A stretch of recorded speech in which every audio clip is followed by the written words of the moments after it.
Violent crime is on the rise, with 136 murders in London last year and 10 knife crimes happening every day in the West Midlands. The NHS has appointed a trauma surgeon to combat the knife crime epidemic, and politician Andrea Leadsom recently warned that people are too scared to go out after dark. Well, we ran a poll asking, are you too scared to go out at night? And nearly 2/3 of you told us you are.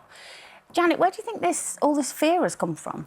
I think it's coming from the rise in knife crime, although the Metropolitan Police Commissioner, Cressida Dick, has given a statement on LBC this morning and says that she feels that the crime figures are going in the right direction in London and are coming down, and that the number of young people injured by knives in London is down just under 20%. So the number of knife crimes are going down.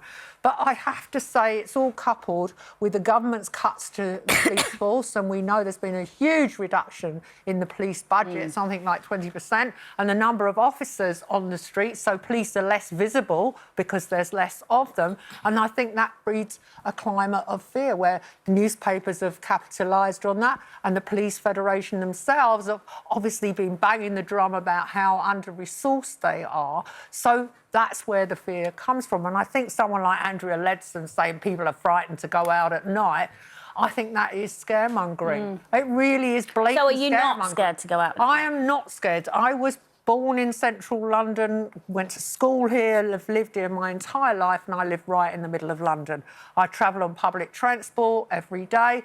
I often travel in the rush hour. I, just travel with everybody like everybody else.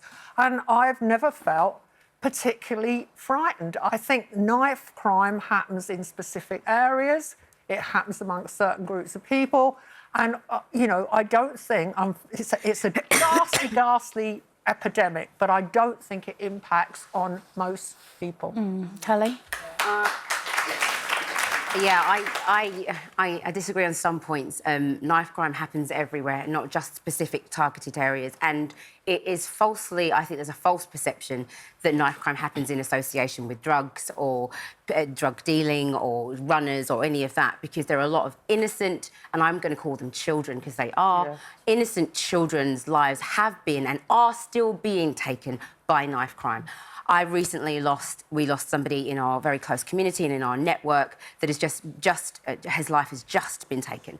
And what we're not seeing is the tragedy that goes on behind the scenes, the families that are torn apart. I think the problems stem from social and economical problems within families and all kinds of different issues that happen.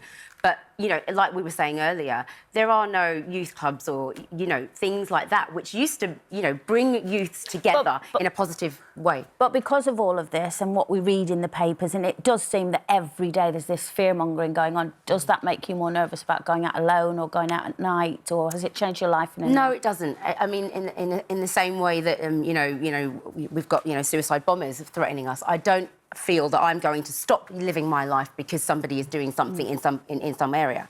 I'm very positive about that. And I actually had an incident happen to me about 10 years ago where a group of youths were together and they were intimidating me and roughed me up in a certain way. And I felt uncomfortable and then felt afraid to go out after that. And my partner at the time said to me, why don't you just, try some self-defence, of which I did. I went and I started kickboxing and I learnt a few sort of tactics and things to do and not to do. But I felt empowered then because I felt, not that I'm going to go on and take on somebody, that's not the point of doing it, but just about empowering myself. Well, it gave you self-confidence. And gave me self-confidence, yeah. What about you, Brenda? I'm not scared to go out after dark, but the thing is, with the knife crime, or with a lot of crime, it's not just at night time it happens. So if you're going to stop going out at night, you're going to stop going out at day because people are getting brave and just stabbing you during the day. Well, actually, just to stop you there, we've actually got somebody's emailed in with that, and it says, Rachel she says, I was recently mugged at 1 p.m. in the afternoon. I was walking in a busy shopping area and my bag was taken. Worst of all, items of huge sentimental value lost. I would argue that diligence is needed whatever time of day it is and wherever you are.